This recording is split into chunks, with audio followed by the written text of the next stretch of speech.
Hey Raptors fans, welcome inside the Purple Room. My name is Pyle, and today we're going to take a trip through memory lane with our second stop being the 96-97 season.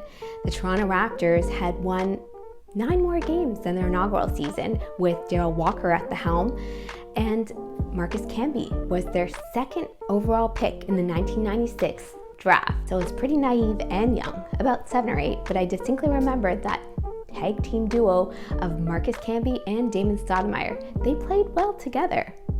While the Toronto Raptors finished with a record of 30-52 that season, I distinctly remember my dad getting tickets and us going to the Skydome to witness a game. The NBA had just turned 50 years old, and I remember being really high up where the Raptors did look like ants, and from my vantage point, I couldn't have told you who won or lost.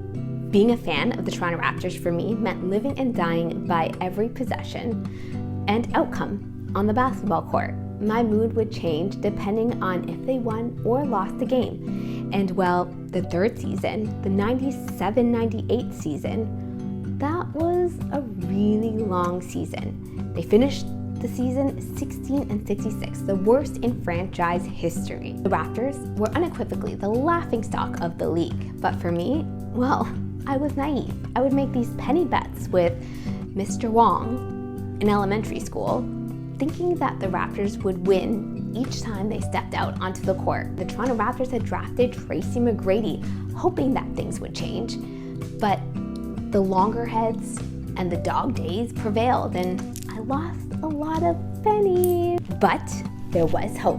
One thing I could see was that there was gonna be a bright future ahead, right?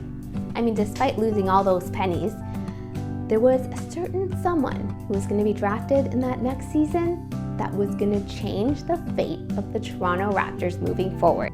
You all know who that is, Mr. Vince Carter, and I'll have a special tribute to him in the next episode. Until then, I'll see you next time.